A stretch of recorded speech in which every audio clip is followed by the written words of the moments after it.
Ladies and gentlemen, thank you once again for taking part in the Asia Pacific Maritime Conference. The next session will focus on achieving cyber resilience and what it means for maritime companies. This panel is moderated by Mr. Naveen Selvam, Business Development Manager of Asia, the Pacific and Japan in Industrial Cybersecurity at ABS Group. Joining him on this panel are three distinguished speakers. Mr. Ken So, Chief Executive Officer of Athena Dynamics, Mr. Laurie Eve, Director of Retail Maritime at Inmarsat, and Mr. Patrick DeSanti, Vice President, Head of Group IT and Digitalization at BW Group. Mr. Eve, unfortunately, is unable to join us in person, but he has provided a video recording to kickstart discussion on this topic. If you have any questions for him or any of the panelists, please visit menti.com and key in the code reflected on screen. Hello, I'm sorry I can't join you in person. Unfortunately, we are still experiencing some travel challenges. But I'm hoping that you're all enjoying the event, and I really wish I was there with you. To introduce myself briefly, my name is Laurie Eve. I am the Retail Channel Director in Inmarsat's maritime business, and that includes our cybersecurity services, hence my interest in this topic. And prior to Inmarsat, and also relevant to what I want to talk about here, is my background in security and risk management, both in the military and in private security. So for the next 10 minutes or so, and as an introduction to the topic that the panel will be discussing shortly, I want to discuss how to build cyber resilience in maritime companies, and primarily with a risk-based approach. And from the outset, I want to put forward my view for building good cyber resilience, which is that three key areas that maritime companies should consider investing in at a strategic level are people and culture, network connected systems and services, and an incident response plan. So why is this such an important topic to maritime companies? Well, we see scary headlines and statistics like these all the time, and unfortunately that's very much part of day-to-day life now. And we've also seen the substantial sums of money that such attacks have cost the industry and some of its biggest players. And even those with considerable resources are clearly not safe. So the key message here is that attacks are happening with increasing frequency, and it's prudent to assume the worst. So we should assume that it's a case of when we get attacked, not if. And then the question is, how do we protect against attacks? And also, how do we keep the damage and impact to a minimum? And that links to the topic here of resilience, what we can do to reduce the impact of an attack. Now, a lot of discussion on cybersecurity and maritime over the last year or so has very much been focused on IMO 2021, which came into effect last year and with the purpose of ship safety management systems incorporating cyber risk management. And whilst it's no doubt been a challenge for many shipping companies in achieving compliance and in investing in their cybersecurity measures, we should also consider the upshot of this regulatory pressure in that it's put a spotlight on cyber risk in our industry. And it's generated a lot of discussion around best practice, which I believe has ultimately prompted good progress in improving the cybersecurity of the sector as a whole. No doubt there's still work to be done, of course. However, this is likely to be a positive step in the right direction and making us all a harder target. Now, in discussions with ship owners and operators on cybersecurity and building resilience, I've seen a few common themes that keep coming up, which I think would be quite interesting to briefly summarise here.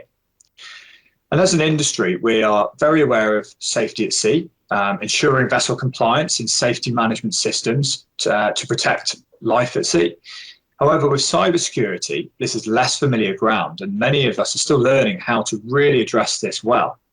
One reason for this is simply the technical experience of operators in this area versus the speed at which the cyber threat has been evolving.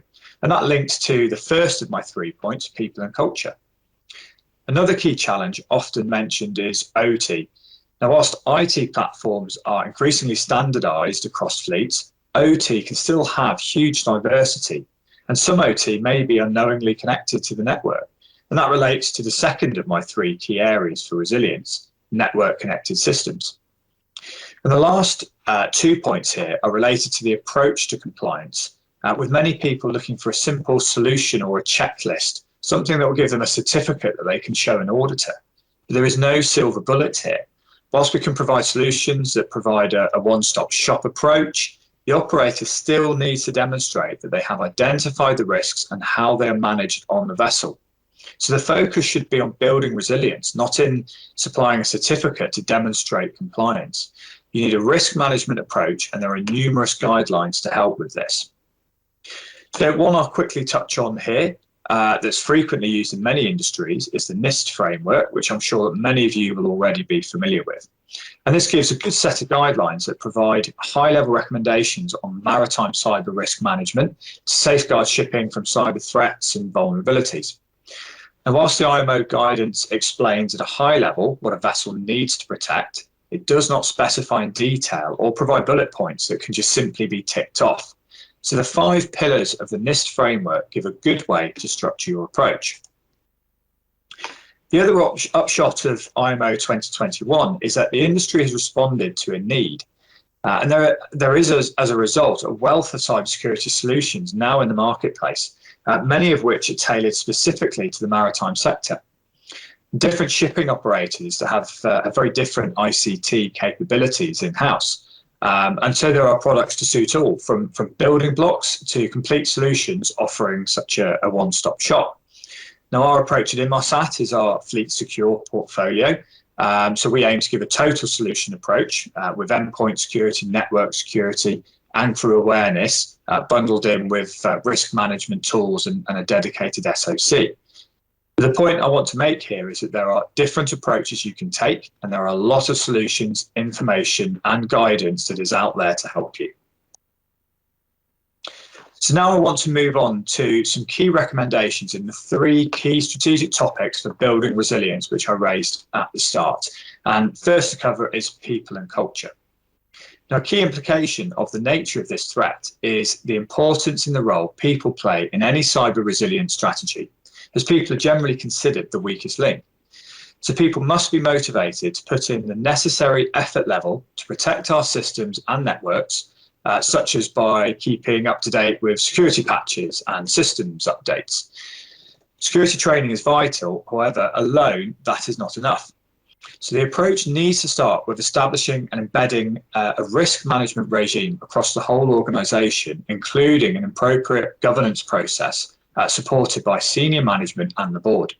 Now, clear policies and practices then derive from this regime, which must clearly be communicated to all staff and anyone else working with the organisation, such as your contractors and supply chain.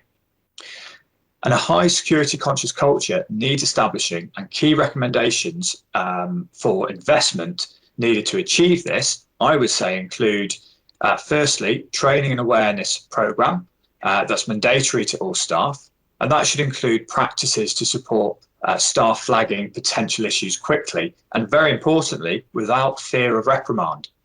Training awareness needs to also support home and mobile working, as this now is a prominent feature of the flexible working culture that we're in.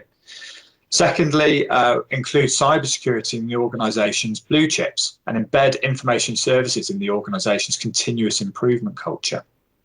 Third, require our supply chain to implement standards such as ISO 27001 and ensure clarity in responsibilities and measures for protecting data where we share data with suppliers.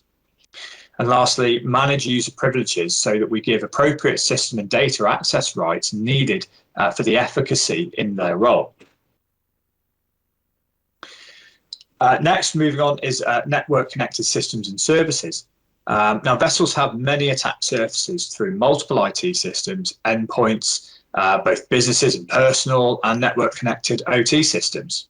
And key financial risks include data breach, reputational, brand damage, and loss of revenue. So the business first needs to establish the level of risk it is prepared to take so that it can bear the cost of the risks materializing and pay the residual risk impact. Now, I would say measures needing investment to protect a network of connected systems and services should include, firstly, cybersecurity solutions and services to protect the onboard IT, OT, and of course the users, i.e. the crew. And while such products and services increase operational costs, they are relatively small costs, especially considering the resultant costs from the breaches which they're protecting against. Secondly, a 24/7 security operations centre to monitor for threats and keep assets safe. And this does not need to be within the shipping company. Many cyber services nowadays include an outsourced SOC as a managed service. And thirdly, maintain situational awareness and intelligence on evolving threats. And again, this could be through employing managed services. And lastly, I think it's very prudent to assume that we will be breached. We cannot control the threat, and therefore there will be failures, which, as we have seen, can lead to huge sums in revenues being lost due to the business disruption caused by the attack. Now, resilience can be improved by investment in an effective incident management policy to support business continuity. As well as defence in our cyber resilience strategy, we need to have a robust response plan in place to reduce the costs and impact of a cyber attack. Now, the IRP needs investment in terms of the team responsible, facilities, backup data and systems, and regular staff training to ensure that we have a robust set of contingencies to keep the cost of business disruption down to a minimum. Now, the sooner you can get backup systems and data up and running in the event of an attack, the lower the financial impact. Having a plan is good. Training, rehearsing, and improving the plan is better. So I'll just give a few brief concluding remarks from me before passing back to the panel. For resilience, a multi-layered approach is needed that addresses people, systems, and processes and technology, and this needs to be continually improved to tackle the evolving dynamic threat. A risk-based approach will enable an organisation to mitigate against the most impacting threats in a cost-effective way. And that level of investment in these measures can be increased or decreased according to the level of risk appetite accepted by the board. So I hope that's provided some basis for discussion. I really hope you enjoyed the rest of the event, and I will hand over now to the panel. Thank you.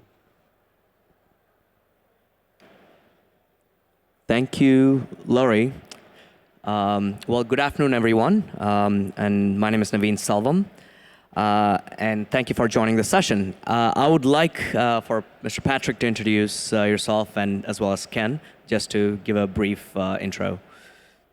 Yeah, so Naveen, I'm heading the IT department of a shipping company, which is BW Group. So it's a Singapore-Norwegian company where we have quite a sizable fleet with different affiliates. And on the group level, we look at the strategies and basically at several services for our business entities. Yeah.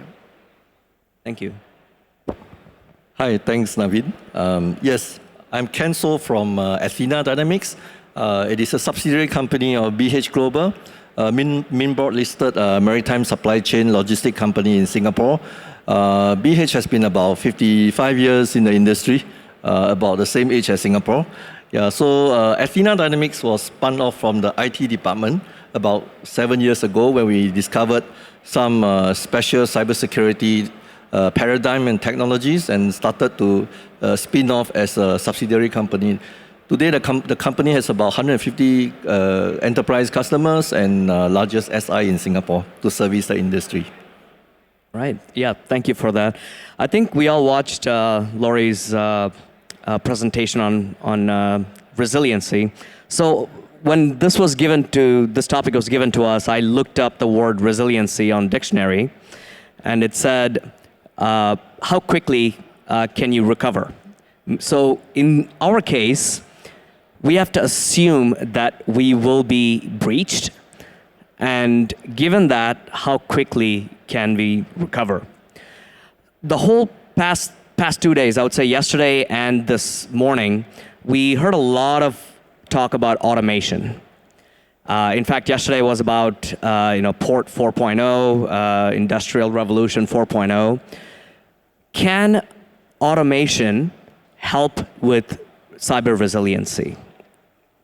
Would be my question for both of you. In fact, you can take. No sequence, right? Okay. Yes, I think it's a very interesting topic because we have been embarking on precisely automation. Because, okay, how we start with this is because many companies, whether it's shipping, IT, or OT, maybe you heard of vulnerability assessment, right? So what it does is maybe it does surface scanning of your vulnerabilities, of the internet-facing points. Maybe it is from your vessel, from your rigs, from your port, or from your office, and then plus an internal scanning as well. So in the past, this has been a manual work. Guess what? It is not effective anymore. Why? Because today the cyber landscape is so dynamic, it's unceasingly dynamic, right? So the moment you spend 3 weeks, you do the study, you come up with a vulnerability report, it's already outdated. So it doesn't quite make sense in many situations for companies to just do maybe a yearly scan, manual scan. It doesn't make sense anymore because the moment the report is out, it's already outdated. And they are doing this just for the audit purpose, to satisfy audit. And that is, to our view, a very dangerous view because it's a false sense of security. In fact, we don't need to talk about maritime side. Many enterprises, when they go on this approach, you can see that there are so many incidents happening. They can have flying colors, score 99 points for their audit, and tomorrow they gotten compromised. All right, so they must understand that automation of this will help them to actually configure the system so that you can repeatedly do the scanning, and you probably have a outdated, up-to-date report every week. Yeah, that's a way of automation which I can see in this context. It's a large subject. There are a lot of other areas that we can automate. But in the interest of time, I think I shared this portion which is directly pertinent in my view. Yeah, I would say automation to some degree is a help in the sense that, for example, for scanning the network and the threats, we use, with our partner British Telecom, we use machine learning, which helps us to recognize patterns of threats and behaviors which are not normal, which are not standard within the company. That's where I see that actually automation, the huge jump which has been done in artificial intelligence and machine learning these last year, actually benefit us in trying to address threats, recognizing data which can be potentially be stolen or user patterns which then are not normal users, where you will say, okay, this is maybe an intrusion. So here we rely a lot on automation, and this helps us to monitor a huge network, huge number of endpoints. And that's why I see automation can be, is actually an enabler as of today for us. I think, yeah, both of you said the right thing. Compliance does not equal security. You can check off all the box. That doesn't mean that somebody's not going to, you're not going to get breached. From what I've heard or what I've been listening to, maritime industry is a slow adopter to any changes or any new technology. In this industry or in perhaps others, it's less expensive to be preventative and protective rather than after an incident happens, then you're trying to control it and respond and recover your entire operation. Is that true from your experience as well, where it's more cost effective to spend more on preventative measures and protection rather than responding to after an incident happens? Well, okay, so that's a long answer now, because it's a huge subject, of course. If I may raise these points, so of course you have an initial cost to protect yourself. So which was I think in the presentation of Laurie, it was point number 3. So in these 5 nice squares which you showed on the screen. So, of course, we invest money for this. But like Laurie also pointed out, there's going to be potentially breaches disregard this effort or disregard the automation we put in. So that's of course you're right when you say it might then be not the full guarantee. So if we look at the average time of malware to deploy, it will take weeks to sometimes sleep in your network, then encrypt all your files. So on a study which I just read recently, it was pointed out that it takes up to 24 days for an average for an attack to deploy across the network. And it means that when you detect it, you now have a huge issue because over weeks, sometimes even over months, your files have been slowly encrypted. And now if you have to restore it, well, where do you restore it? You have to restore it before this malware affected your network. So now you have a dilemma as an IT leader because it means, what do I do? Do I go very back in time? And it means I have a huge loss because there's a loss of data, loss of operational data which is there. Maybe I cannot invoice my customers or whatever, so the impact's going to be huge. Or I try to really define which file has been encrypted when. So this is a very lengthy, cumbersome process. So if I look now at what is it, this gives me the time of recovery. Recovering from an attack is an average 22 days. It actually went up from 2019. We were at 15 days on average in the USA. This was a study which was published recently. And now in 2022, we are already at 22 days average recovery time for a company. So now in this world where we have a lot of cloud systems, a lot of external vendors actually operating your software, you're operating your systems, well, you're just as strong as your weakest vendor. And so it means when you look at now the most recovery plans I've been confronted with, then you will see recovery times of 2 days, 48 hours, which the vendors give you. Well, it doesn't fit with the statistics. So it means the business continuity plan most probably will also not fit. And that's where now we put our focus today. And for us as a company, that's where we actually try to make it fit to the reality, which is the reality of the statistics, and not through the reality which the vendor might communicate and say, okay, if I'm hacked, I recover in 48 hours. Well, that's very unlikely. So for us, to answer your question, that's, I think, a point of focus which in many companies today is still a little bit uncovered, yeah. I don't know what you might think about this. Yes, with regard to Navin's question on prevention, I think that's something very close to my heart. I have the privilege, I would say, to protect a lot of critical infrastructure in onshore. And I was thinking, your mention of so-called first mover and last mover is very interesting because onshore, they have started very advanced technology long ago, all right? And they also made a lot of mistakes. So for maritime industry, I would say it's slightly behind the curve of all this, but there is an advantage because you can always start with a clean slate. You learn from their mistakes, and then you roll it on the vessel, in the ports and rigs. Why I say so, giving a very simple example, is of course about people, process, technology, right? If you zoom into technology per se, you can see that most of the protection thinking are insufficient. Why I say that? Most of them are doing detection, right?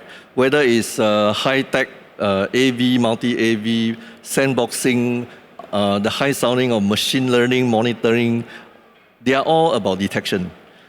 But the fundamental today is we should ask ourselves, are we able to detect them? We can't detect them in the first place. There are 500,000 new viruses coming out every day. You can detect them today, you can't detect them tomorrow. It's just like COVID-19 variances, right? Do we know what we have detected? We will never know what we don't know, right? So when we use the notion of detection, we are always trying to detect what we knew, but we never know what we didn't know. And that perception is workable, but is a false sense of security as well. So coming to Navin's view about prevention, a lot of people, when I say prevention, say, yes, prevention. We do measures before things happen. But I would see in a very different way is we do prevention using detectionless thinking. We don't detect. And there are various ways to do that. For example, like sanitization, micro-segmentation, isolation. These are nothing to do with detection. And that should be a very effective way to bring to the maritime industry, because we have already done that in the critical infrastructure onshore, protecting power plant, water plant, even satellite plant. Just that we haven't got projects for nuclear plants, but I think we really need to have a second thought. Detection thinking is insufficient and is dangerously false sense of security. Yeah, let's bring this to maritime industry.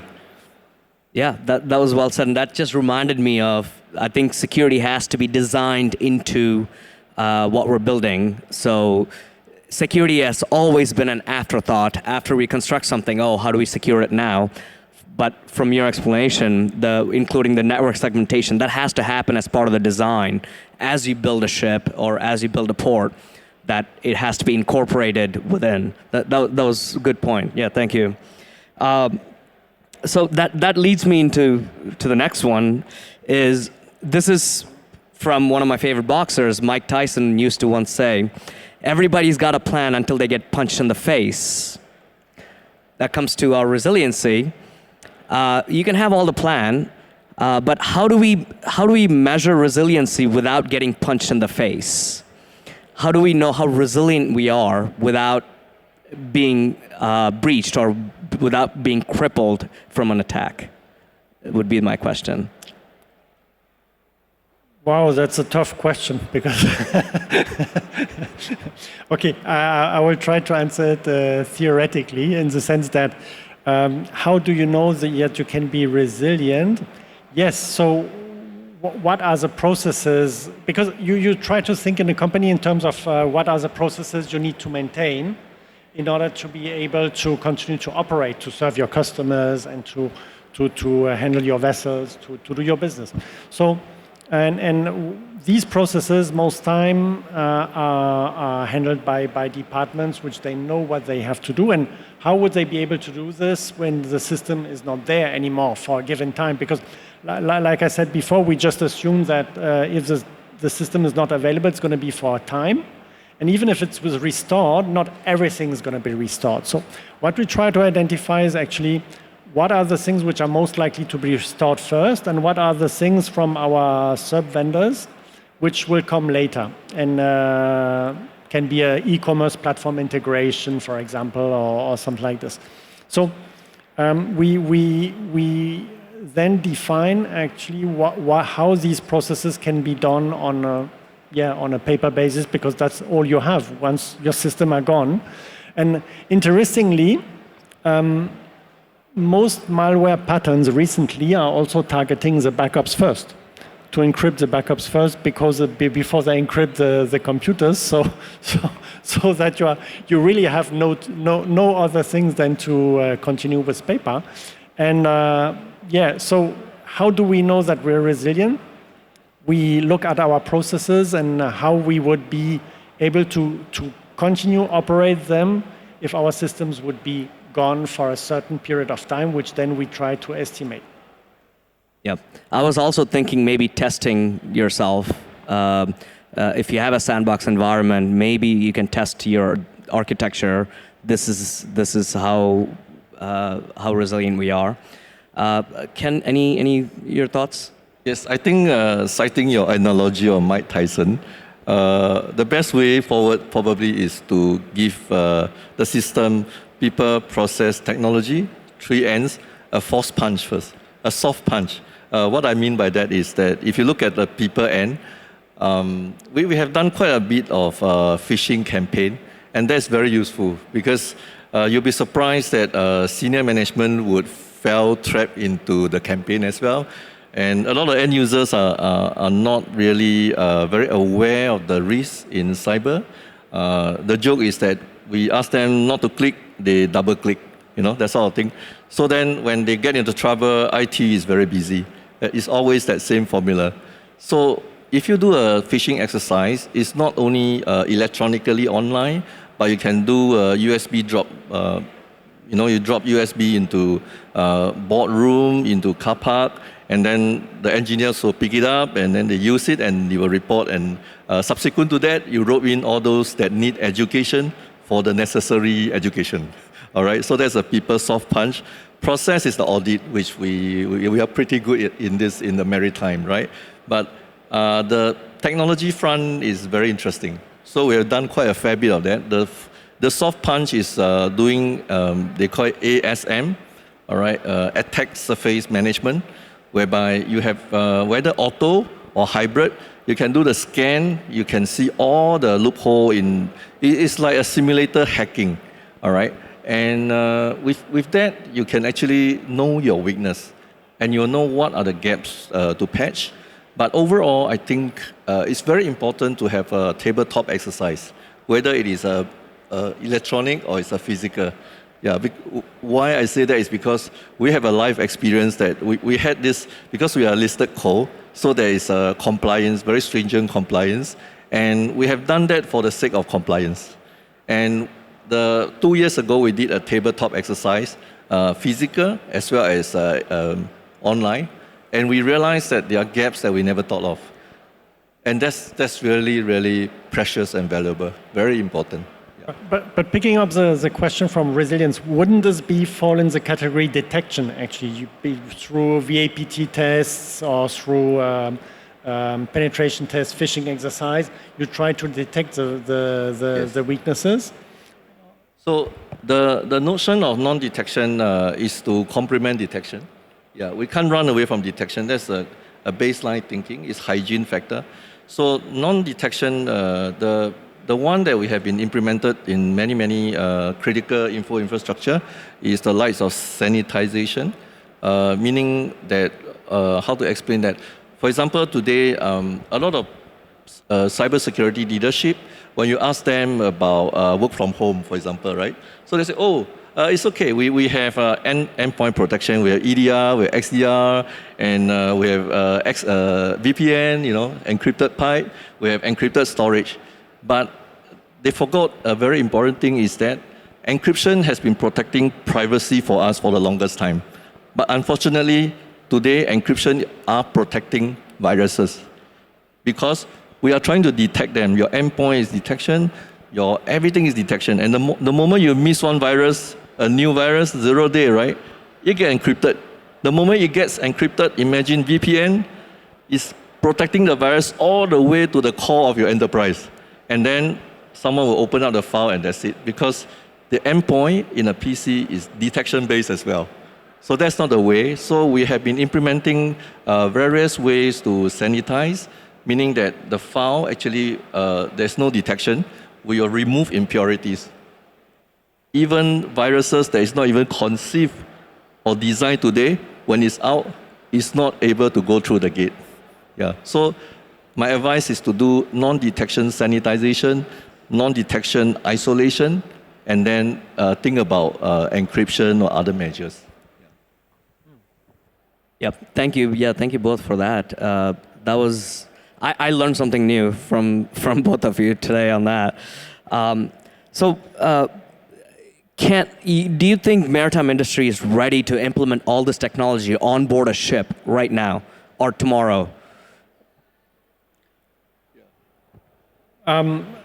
Actually, it depends on what type of ships you will be running, of course, because there is a huge range of complexity in the maritime industry. So between the bulkers, which have very few OT points, maybe 500, and a LNG or even a cruise vessel, where you have like thousands and thousands of OT sensoring points, the complexity is very wide, and also the budget to be resilient to it, to pick up the topic, is actually then also very different. So is maritime industry ready or for that? From what I can see, when I joined maritime industry 12 years back, the importance of systems was much less on vessels. So it was, if it works, it's fine. If it doesn't work, yeah, we just continue our business. Doesn't impact the operations. But this has changed tremendously because of the pressure of charterer audits, of compliance, ISM. We learned about this now today also. So there is a huge push to bring the vessel to a compliance level, which is actually very high. So the question is less, are we ready for it? Is how can we comply? Because the compliance level is actually rising very fast. And for this, yeah, of course, fortunately, the vessel is also today closer to the shore than ever before. So now we have with satellite connection, which are very good. So this allows us to also apply cyber technologies, which are much more stronger than ever before. So, but this is a matter of means, of costs, of course, of investment, which needs to be carefully waged if the segment in which I am allows me to do so. Can I afford it? Yeah. You mentioned budget. I have a question from the audience that is directed to you, Patrick.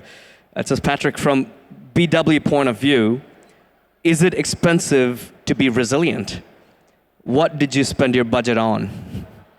Yeah, on a lot of things, actually. Every day something else. I can say, is it expensive to be resilient? Yeah, so in the standard, you can say for a shore company in the industry, you will roughly spend 9 to 12% on your cyber security today from your IT budget.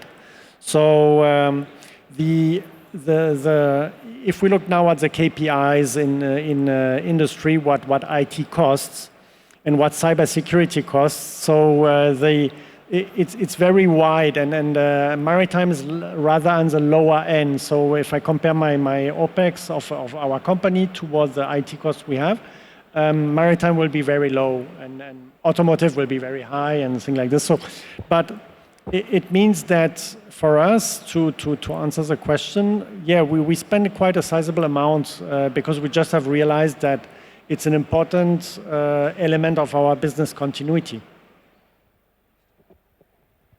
I don't know how it's on your end.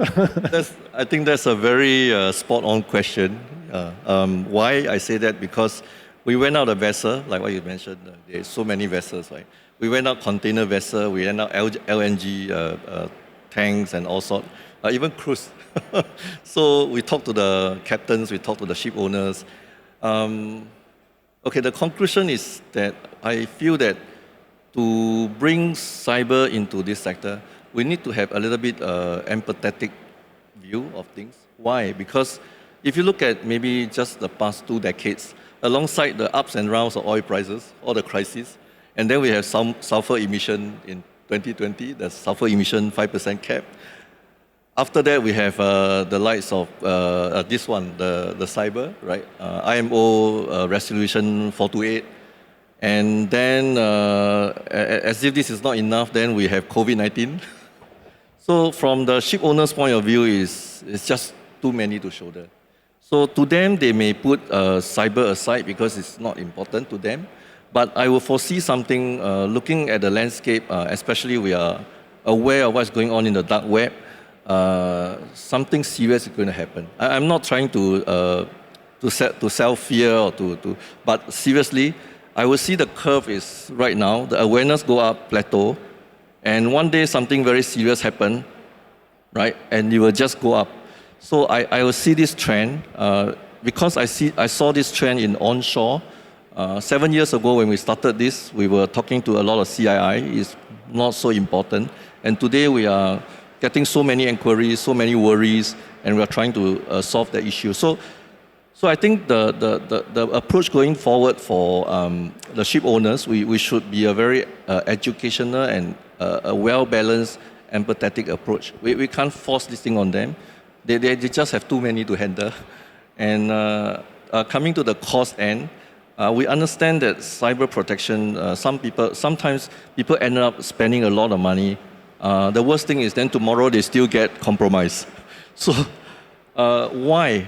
We should help them to solve this portion, reducing the cost and protecting right, because many of the cyber leadership, whenever they talk about cyber protection, they are thinking of a tool. For example, oh, I want to buy a monitoring tool. Oh, I want to buy antivirus.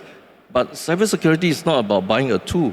Cybersecurity is whether you know your weakness, right? So you have to have a concept, yes, not just a tool. Yeah. Yes. So usually we will encourage the customer to do a leak profiling of the entire dark web, where we are quite into this area.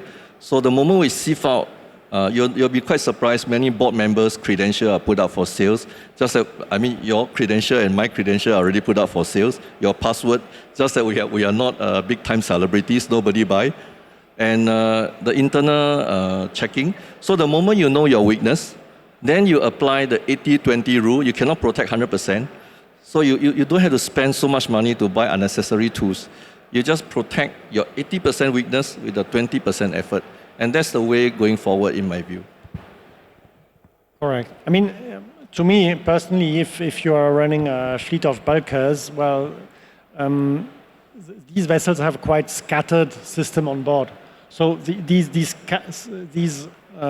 scatteredness due to the vessel type is also an advantage, because it means the computers are not linked together, and so your potential to be completely affected on a large scale is rather low.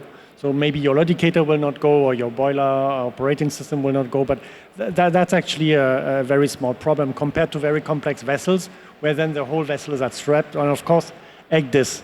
So I think today, I'm not sure what you think about, but I would say if you have one thing to protect on board of your vessel, patch your ECDIS very well. Yeah, I understood, yeah. Ken, I have a question for you from the audience. Ken, you spoke briefly about automation in cybersecurity, scanning for threats constantly and having updated report. Does Athena Dynamic have this as part of the service that you have done or you do? Yes, certainly so. To share with you the background why we came to this is actually we learned from a customer.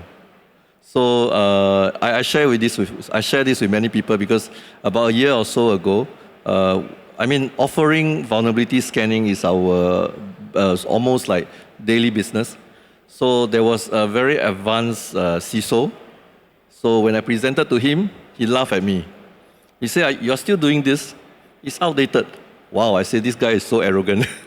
So it's okay, I eat the humble pie. I learned from him. So what do you mean? Then he told me that, nowadays they are automated too, robotic, humanless VAPT. It doesn't take over the entire job of a manual work, but it forms a baseline. So what you can do is external and internal. External, usually they call it ASM, Attack Surface Management. So you can schedule the job, humanless.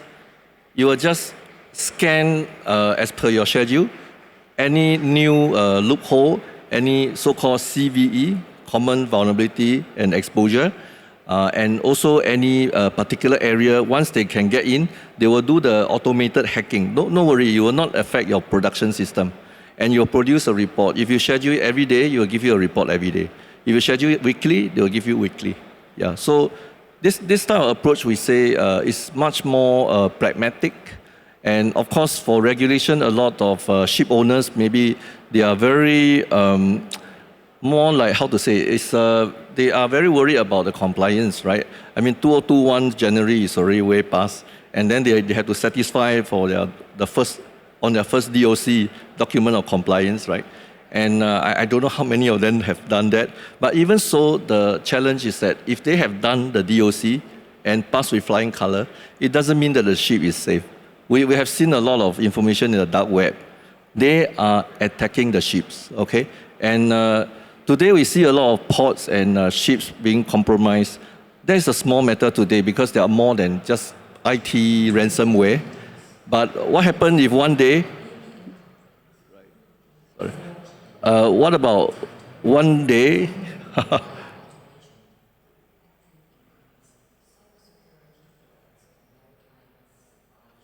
That's for us.